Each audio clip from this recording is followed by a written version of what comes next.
What is up, you guys? I'm sorry I'm late on these videos. We've been in Austria these last 4 days visiting our friends who used to live in the States who now live in Innsbruck, Austria. It was a great time catching up with them. We took a 3-hour ride out here to Zurich, Switzerland. I got the tournament video edited up. I told you guys I was going to record the rounds, so we recorded the rounds. Shout out to Emily, thank you so much. And we're going to jump right into hole 1. All right, so round 1, I got to start on hole 12, par 3, 89 meters. This is a blind tee shot going with my MD1 on a steep Anheuser release to make the corner and then hopefully pan out flat, but I didn't. You can see I still had a lot of room left for that disc to keep flying. Ended up tapping in for the par, moving on to hole 13, the first par 5 of the day. You're really wanting to get as much distance off the tee as possible, like most par 5s, but I hit first available on that hill and had to do a standstill approach, but was able to get a lot of distance on that second shot with the MD1. From here, you have a very, very steep uphill approach with lots of trees to deal with. I went with a forehand flex line to go up the hill. Left me about 30 feet with no real putt. Hole 14, par 4. You want to go as straight as possible off the tee and then fade off to the left. However, I went too far straight, but still had a manageable approach with my A2. Didn't really hyzer in time. I hit the tree, left myself another circle 2. That was kind of the problem I was having in round 1, was just everything that I was approaching with kept leaving me at about 30 to 40 feet. Hole 15, you're kind of throwing up over this little hill, but then you have to get low enough to enter into this tree line. This was a deep circle 2. Left myself kind of a scary comebacker. I've still yet to get a birdie. I'm trying not to bogey. Hole 16, this was I wouldn't say it's the hardest hole in the course. It's definitely not. It's probably second, but I think only one person birdied it this entire tournament. You really needed a monster forehand to get there. There's the first mess up of the day. I had this little hanging branches in front of me and just kind of didn't really commit with the putt. This is hole 17. Trying to go with a big hyzer out over the trees with my DD3, but didn't really do so. I had to lay up, just laid up for the easy tap in. Hole 18, 103 downhill. This is where I was like, okay, you need to start capitalizing on this. This is the first time throwing the PA3. I felt really comfortable with the PA3 with these few casual rounds that we've had. Gave myself a nice inside the circle putt for the birdie to get back down to even. Heading into hole 1, this is actually from round 2, but Emily was actually going number 1, so we didn't get to see round 1's throw. But this is what it looks like. It's just a stock hyzer shot. You're kind of landing on this island. Back to round 1, this is where I'm at. Again, inside circle. Managed to hit another putt for the birdie. Hole 2, par 4, 158 meters. It is downhill, so if you really get on it enough, you can get yourself an eagle look. I was wanting to, you'd want to overturn this shot, worst case, but I got the angle just right. However, I did not get the putt just right. I left it a little short, but it was still a tap-in birdie. Moving on to hole 3, par 3. This is very uphill. I could not get it up high enough, it seemed. Just like this putt for the birdie, but again, didn't get it up high enough. But we have a tap in. I'm taking my sweet time because these putts are my kryptonite. You will see here in the future. Now this is the hardest hole of the tournament. Par 4, 240 meters. There is OB all over this place. The crops out to the left is OB, and the big fence to the right is OB. I just smashed the DD3 down there. Had to move the spotter back. You already know. Now if you really look at this tee sign, up by the basket is surrounded by OB, and if you want to play it safe, it's even surrounded by OB. And then the footing is horrible because you're standing in like knee-high grass. I was able to throw a beautiful upshot with the DD3, putting it under the basket for the birdie. This is a beautiful hole. I mean, it was 100 meters dead straight downhill. You have to hit this tunnel. I didn't. I hit first available tree. It kicked me off to the left. This was actually, I had to throw a roller to get to this spot to then lay up for a tap-in bogey.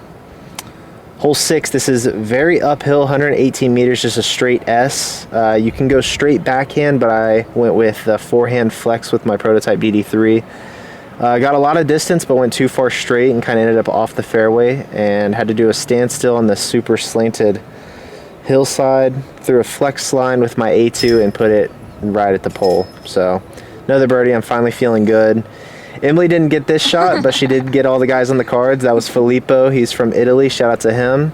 This was Martin. This was a very funny guy. He had all the jokes. He loves a good beer too. I feel like I owe him like 3 beers with all the rules that he told me. And this right here is Henning. Shout out to him. He was a lifesaver. He helped me and Emily out so much. There was rain. He was able to give both me and Emily jackets. He was giving us rides from Innsbruck to the tournament out here in Seafield. Sorry if I said that wrong. But yeah, Henning, shout out to you. You were a lifesaver. But on this shot, you have a dead straight tunnel shot that you need to hit, and you need to slam it into this hillside. If you don't, you leak off to the left, which is where I was at, but I was able to hit the first circle 2. First C2 in like 70 holes. Exactly. The first circle 2 in what felt like so long. Hole 8. This is a tricky little forehand because you have to basically chance it through the woods. I didn't get it up high enough, and I kind of hit this hillside. Left me with another circle 2, and thankfully I slapped that flag on top where it was going really far past the basket. Still cleaning up the pars though. That's kind of a problem with mine when I go with these C2s is sometimes I miss the comebackers. We have this dangerous double mando, but I was able to squeak on through, miss some trees, give myself another 30-foot putt for the birdie. I was definitely feeling it right now. This is where like nerves were gone. I was just playing disc golf.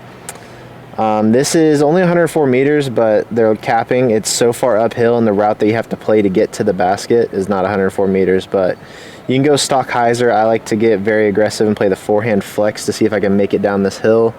Ended up off the fairway, chipped up with the A2, which was really not that hard, but I went sailing past the basket. I'm familiar with this putt though. This is another 30-footer. I've been hitting them all day today, so had a lot of confidence going into this putt, but I just don't think I spun it right, or not really sure. We have the last hole of the day, hole 11, par 3, 88 meters. This is a soft turnover shot downhill.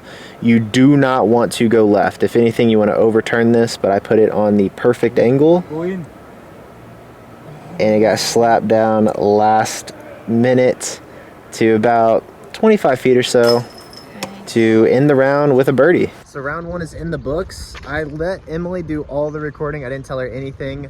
I wanted to really focus on round 1, so I'll do the best that I can with the editing room. We're on to round 2. I'm currently at 6 down, 5th place, which was pretty good for playing this course blind. We're playing the same course all 3 rounds. 6 down, by the way. This is all adding up for the road to 100 down. So round 2, I get to start on hole 2 this time, and we're gonna jump right into it. So round 2, you're about to see what happens when little Nate gets in his head. We're starting on hole 2, that par 4 that I told you that you must turn it over. Worst case scenario, I actually went too far to the left, almost out of bounds, but I had a sneaky little backhand into the green. I left myself a very tricky 20-footer. The basket's on a mounded hill, so I was kind of going back and forth. Crazy right to left wind. But I hit the putt. That was a confidence booster. Even though it was for the par and you're basically losing a stroke on the entire field, that putt felt very good. On this hole, I was able to get the power and everything that I need to give me a basic tap-in birdie that I missed. That right there is probably what ruined the round. I mean, definitely the mental, but missing those just hurts so bad. So I already feel like I'm 2 strokes back. This is the very tough hole 4, the hardest hole on the course. Didn't get as much distance as round 1, and didn't really put that into effect. So I'm going for it. I feel like I'm playing the same shot, and I left it just a little short OB and tapped in for the bogey. So we're heading on to hole 5, that 100-meter straight shot. Out of the hand, absolutely loved it. Started turning a little bit. Didn't know until I got down there, but it set me up with a nice C2 off the band. Even though I was very excited to hit metal, it was still a little annoying not to hit some of these, and you can tell even on those tap-ins. I mean, that was straight basket. There's a shanked DD3 shot. This is a tough par 4. However, I feel like it's up my alley with the shots needed to get there, so shanking that first drive was a little upsetting. Definitely had something to do with the mental, but Did a nice patent pending approach to set me up with this A2 approach to putting it right under the basket for an easy tap in par. So I told myself just, hey, if you're not getting birdies, just stop getting bogeys. This is that straight shot where you want to hit the gap and hit it into the hillside, and rain was coming down and didn't have the best grip and just shanked the MD1. So I still have probably 80 meters into the green, same gap and everything, and just went with the PA3 this time and burnt it into the hillside for a tap-in par. And that one felt good. Again, it wasn't a birdie, but to stop bogeys from happening, that made me feel good. I realized I had a extreme walkthrough. This is Emily playing catch cam. This is that forehand shot where I gambled in between the trees. It hopped, skipped, and rolled down to the basket. And this is where I told myself, hey, you need to make this lock in, focus up, put something dead center, you know, trust your putt. You've got this. And it wasn't dead center. It just barely made it over the cage, but I was happy. I had birdied this one round one. I was feeling good, and then just slapped that Mando tree. Got one of those kicks where it was so far to the left, but I didn't cross the Mando. So I had to do this crazy, insane flex shot. This is kind of a poor angle, but Emily's doing the best that she can. I pitched up, tapped in for the bogey, and felt like I just one step forward, one step back. This is the aggressive prototype DD3 shot, and I hit the gap. I mean, I got all the way down there, left myself a chance for the eagle. I mean, it's a far one, but it's just a horrible approach. I mean, a horrible run at eagle, but it was under the basket for the birdie, so I was feeling good. This is hole 11. This is that shot where I told you worst case scenario, you want to turn it over, and I did just that. Off the band. And I was trying to run it. I wanted to, there was a bunch of brush behind the basket, so I was like, give it a healthy bid. You can get down there. This is hole 12. Kind of had to come apart. Bad shot off the green. Horrible approach. And it was one of those approaches where I wanted to be under the basket, but I had this, which isn't that bad, but it messed with the mental to where, again, I'm just not everything that I'm doing wrong is just, instead of me brushing it off, it's just kind of compiling in my head. We had a huge backup on this hole, and they all got to witness this beautiful shot with the MD1. Not to toot my own horn, but that put me in a great spot. If I had just crept over this other hill, I could have gotten even more aggressive. I was kind of eyeballing it, but I went with a super Annie flex with the DD3 to kind of climb up the hill, but it actually kind of stalled out, and I went past it and down to the next tee pad, actually. But I had a wide open approach up with a PA3 to put under the basket for the birdie. On this hole, I made the mistake of going too straight, so I told myself, hey, just put it on a little bit more hyzer and you'll be set. I mean, you had the distance round one, so just get it on some hyzer, and I did just that to literally the mouth of the tunnel. Went for it and hit the cage to roll back to 35 feet. It was very, that one hurt. I felt dumb. I was just like, you could have easily just got an easy birdie out of that, but hindsight's 20/20. Was able to make the correction on this hole, but took a weird tree kick to kind of roll me back to circle 2, and what do you know? Not making them, but we're hitting metal. That's what I keep trying to tell myself. But it's whatever. Still trying to make that forehand work. I was like, hey, nobody's getting the birdie, but I'm going to end up getting it, and went a little long. Ended up in the same spot as round one where I missed the putt, and that was definitely going through my mind, but made the correction. Still not feeling good. I mean, I'm not hitting my putts like I should.